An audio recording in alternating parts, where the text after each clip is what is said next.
upstairs, upper part of Graceland is basically his room and my room, so we spent a lot of time together up there because there wasn't anything else going on. For over 40 years, fans walked through Graceland without knowing what hid behind certain doors. Elvis Presley's private world was carefully kept secret. These hidden rooms held his deepest thoughts, favorite things, and private moments. What was so private that no one was ever allowed inside? Join us as we reveal the mystery behind these secret doors. A glimpse into the mysterious upstairs of Graceland. Hidden on the upper floor of Graceland, there is a private area that was special to Elvis Presley. This part of the house is off limits to the public and remains a quiet retreat where Elvis could unwind and be himself away from the public eye. It was a peaceful escape for him to relax and reflect, away from the busy and noisy surroundings. The second floor of the house had many rooms, but the most significant one was Elvis's master bedroom. This was his special place where he felt comfortable and safe. It wasn't just a place to sleep, it was his personal sanctuary. Positioned at the front of the house, the room received gentle light through the curtains, creating a dim, cozy atmosphere to Elvis's liking. Back in the 1970s, the master bedroom had a plush, deep red carpet that added a warm and peaceful vibe to the space. It felt like a tranquil cocoon, isolated from the hustle and bustle of the world below. In the middle of the room was a huge 8x8 bed, bigger and more comfy than regular beds. The bed had a golden bedspread that glowed softly in the gentle lighting. Red velvet curtains with fancy gold tassels and tiebacks covered the Graceland. The room was set up for privacy and relaxation. Elvis spent a lot of time in his bedroom, where he enjoyed reading spiritual books along with watching TV. This quiet time was a way for him to relax and escape from the stress of his career and the busy world around him. He had multiple TVs in his bedroom, including 2 mounted in the ceiling above his bed, which allowed him to watch shows comfortably from any position. To create a more serene atmosphere in the room, there were dark sections on the walls and ceiling made of imitation leather or naugahyde. These sections served a practical purpose of reducing noise from other areas of the house, making the room feel like a tranquil bubble isolated from outside distractions. In this peaceful environment, Elvis could relax, watch TV, or read without being disturbed. When you entered the bedroom, the first thing you would notice on the right side was a small table with a video monitor. This monitor was connected to Graceland's security system, which allowed Elvis to monitor the house. There was a large and elegant armoire across from the table. On top of the TV by the armoire, there was a ceramic tiger. This tiger was a playful and significant symbol, representing Elvis's karate nickname, Mr. Tiger, which reminded him of his strength and commitment to martial arts. In the room, there was a statue of Jesus in one corner. The statue was plain yet impactful, showing a side of Elvis that many did not know about. His spiritual beliefs. Faith was important to him, and the statue symbolized that. The master bathroom is located beside the bedroom. While it's not accessible to the public now, it used to be significant to Elvis. This bathroom is associated with sadness because it's where he was discovered unconscious on the day he passed away. It has since been kept private out of respect for him. In the 1970s, Elvis had his bathroom remodeled, which included placing a barber chair in front of a window for his hairdresser, Larry Geller, to wash and trim his hair. He also added a large, modern circular shower to give the bathroom a luxurious touch. One memorable incident associated with this bathroom was when Elvis Presley's maid, Nancy Rooks, heard a loud noise from above one day. She rushed to the foyer below the master bathroom and was shocked to see water gushing out from the ceiling and pieces of drywall scattered on the floor. It turned out that Elvis, in a fit of anger, had gunned his black toilet, which caused it to break and resulted in a water leak. Even now, if you visit Graceland and gaze up in the foyer, you can still see the spot where the repairs were done. Elvis preferred his room to be dark so he could sleep during the day after staying awake all night. His schedule was unique, waking up around 5 p.m. and starting his day when the sun was setting. He mainly stayed in the upstairs area, finding it peaceful and secluded. He rarely came downstairs and sometimes spent entire days upstairs without venturing into the rest of the house.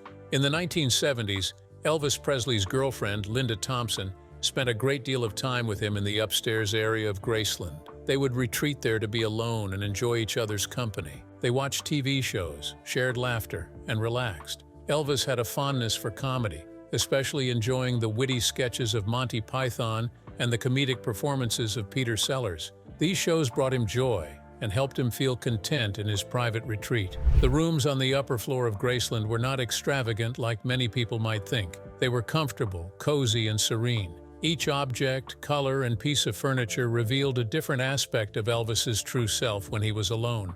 These rooms continue to be kept private to this day as they were where he experienced his most intimate moments. This location was unique because it allowed Elvis Presley to relax. The king of rock and roll did not require an audience or a performance space. All he wanted was some tranquility, entertainment, a book, and a private area. Let's look into the secret behind the famously known room of Elvis, the king's wildest retreat.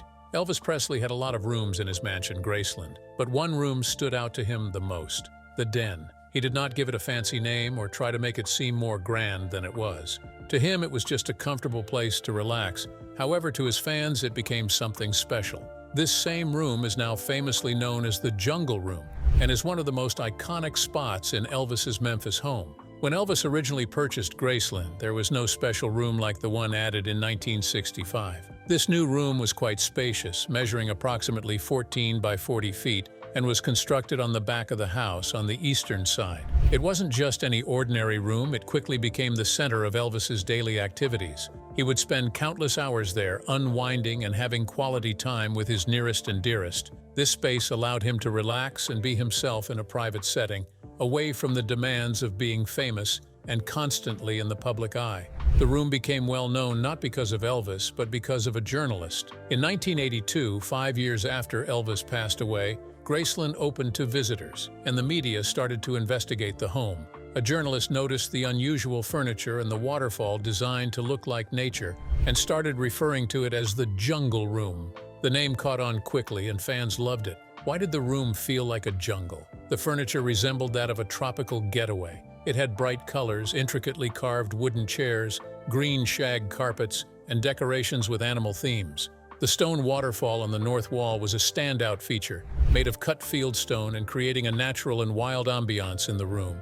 The dark colors and dim lighting enhanced the atmosphere, making the room feel distinct from the rest of the house. Before being transformed into the Jungle Room, the area behind the kitchen was a patio. When Elvis came back from serving in the army in Germany, he wanted to make some modifications to his cherished home.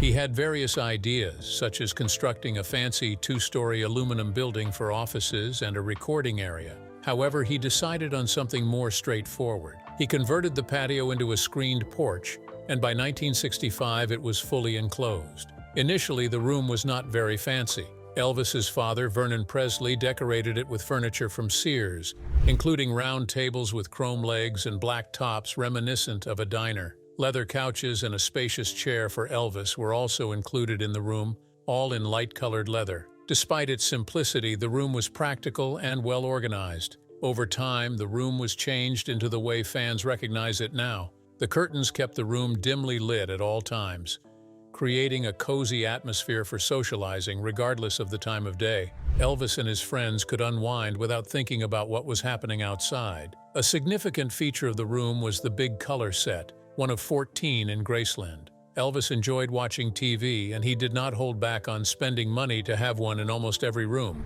The waterfall looked amazing, but it ended up causing more problems than happiness. People were thrilled when it was first put in, with the builders revealing it behind curtains to Elvis.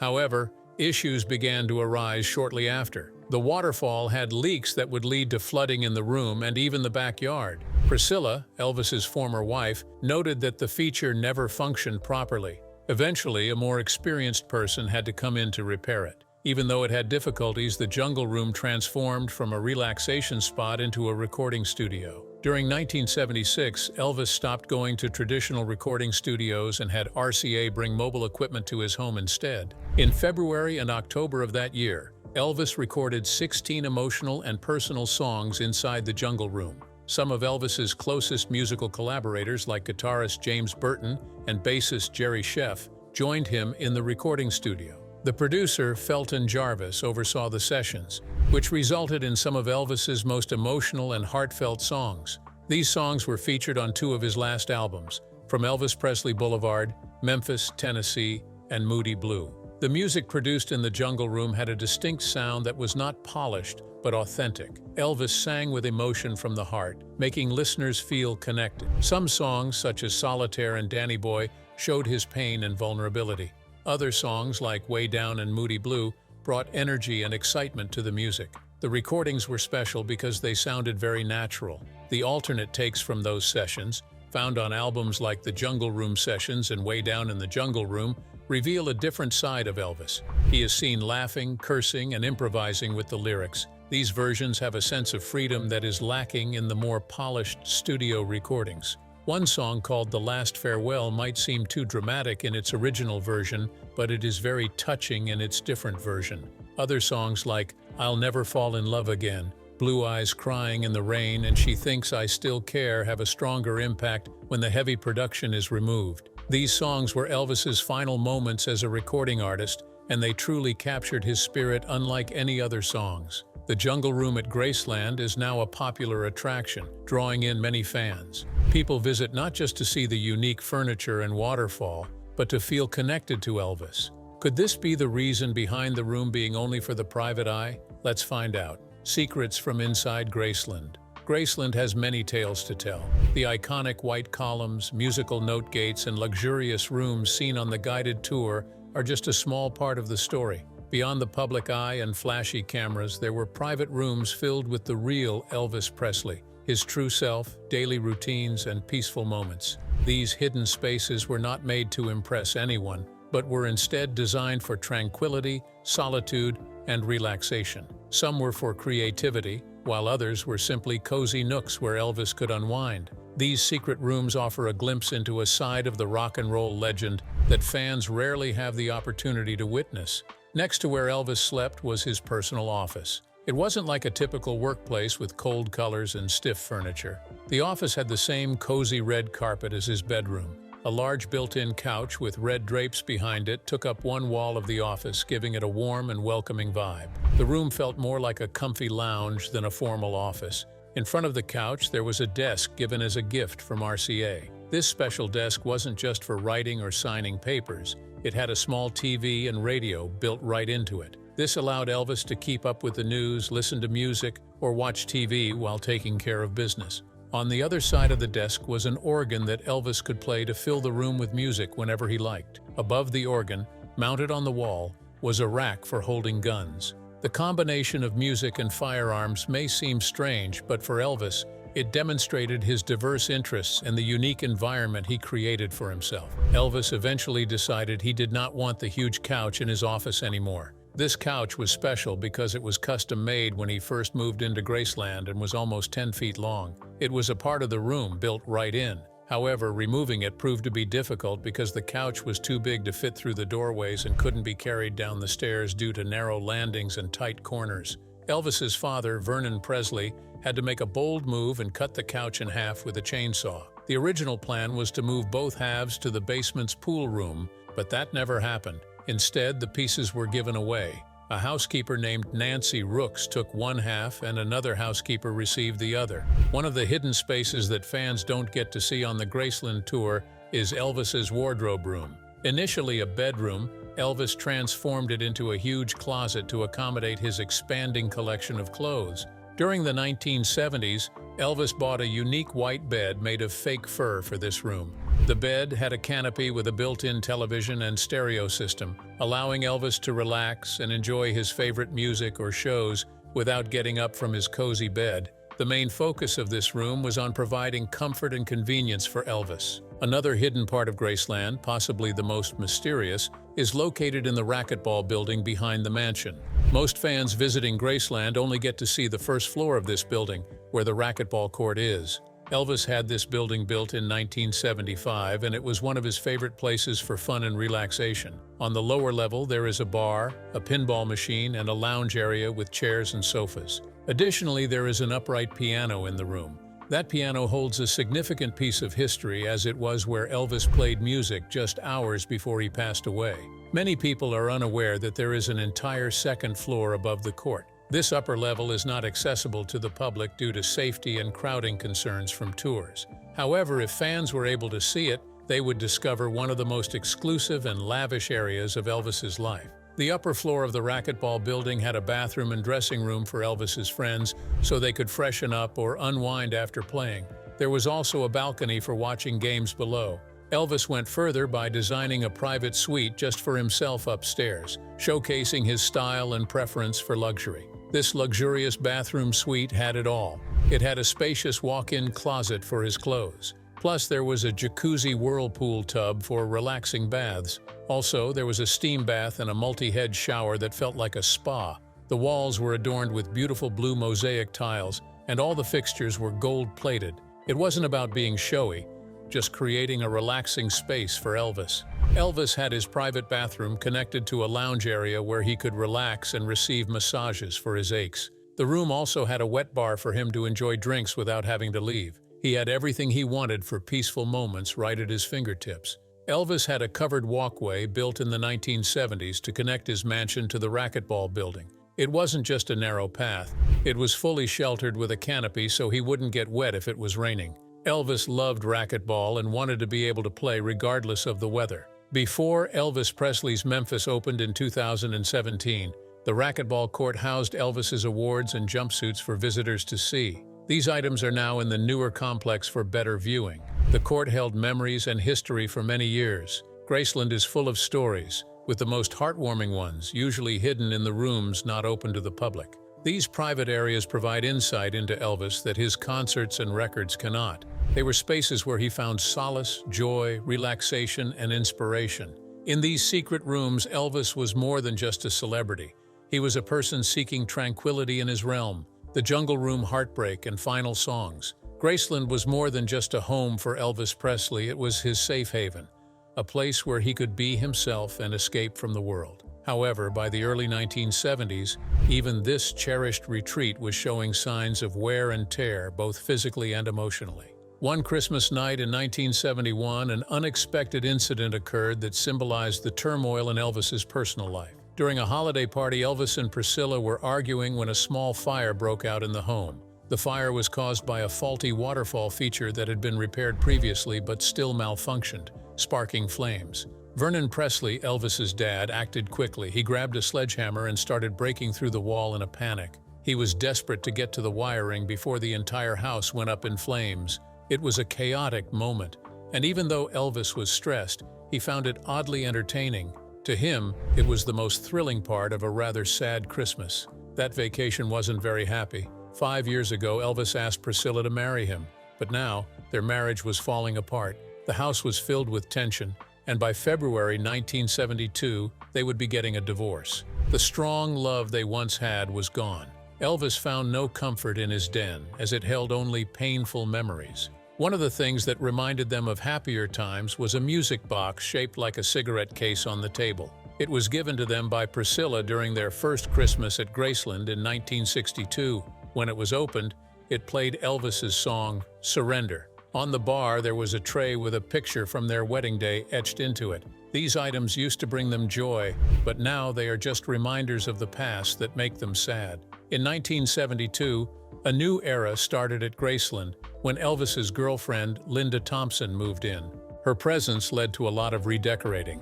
Everything was going to be transformed drastically. Soon, Graceland would have a whole new appearance, both inside and out. The new appearance was very daring and eye-catching. The whole house started to shine with a red hue. Linda picked out bright scarlet carpeting from a nearby flooring store, and it quickly spread through the hallways.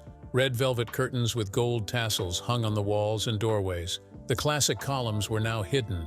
The furniture was equally bold. Large plush chairs covered in shiny candy apple red satin and adorned with sparkling rhinestones. The rooms were filled with black velvet paintings, fur rugs, and glittering lamps. Everywhere you turned, there was a new level of opulence, some even too flashy for Las Vegas. Designer Bill Eubanks was asked to manage the renovations at Graceland, but he did not want to take credit for the final result. Those close to Elvis teased him about his extravagant and flashy taste in home decor, which was unforgettable. Elvis had a liking for flashy, over-the-top designs. The room called the Den, which would later become known as the Jungle Room, was also not spared from this change. There are different versions of the story behind how it got its new look. Some people say that Elvis played a trick on Vernon. They say that Vernon came home one day complaining about the ugly furniture he saw at Donald's furniture store. Elvis found it amusing and thought it was perfect. The furniture ended up in the den that same afternoon with Elvis still laughing. Some people believe that Elvis did not like shopping for furniture. He would quickly choose items from the display window to avoid being in the store for too long. According to a few accounts, he may have seen a furniture set on TV and immediately decided he wanted it. However it occurred, it is evident that Elvis made quick decisions. He purchased all the furniture within half an hour. Some pieces were so big that they had to be brought into the house through the large picture windows. The new arrangement of furniture in the room gave off a tropical vibe, which some may find appealing while others may find it overwhelming. The dark wooden couches, tiki-style lamps, intricately carved tables, and vibrant decorations transformed the space into a scene reminiscent of Hawaii. Elvis was particularly fond of this tropical aesthetic. Hawaii was a place he loved to visit. He made movies and did a big show there called Aloha from Hawaii. In a room with wooden animals and green carpet, Elvis could sit on his throne and feel like a king. However, despite the tranquility of Graceland, things were not going well for Elvis in other areas. At nearly 40 years old, his career was starting to decline. Although he was still able to attract large crowds at his concerts, the performances were not as captivating as they used to be. His health was deteriorating, and he did not have the same level of energy as before. RCA was even more concerned because Elvis was no longer interested in recording music. In 1974, he did not go to a recording studio at all. To maintain his presence in the music industry, RCA had to release live recordings, old songs, and greatest hits. Early in 1975, Elvis only spent 3 days recording at RCA Studio C in Hollywood. This turned out to be the final time he recorded music in a professional studio. RCA understood that they wanted to reignite his love for music. They proposed the idea of recording in Memphis, but the best studios in the area had shut down. Then producer Felton Jarvis suggested bringing the studio to Elvis instead. Elvis had previously enjoyed recording a few songs at his home in Palm Springs. This sparked the idea. The choice was made to transform the Jungle Room into a recording studio because it was spacious and had thick carpeting that helped with sound absorption. A mobile studio truck from Nashville was brought in, but it broke down near Memphis and had to be towed to Graceland. Despite this rough start, it did not derail the plan. The furniture was taken out, the waterfall was shut off, and blankets were used to reduce the noise in the room.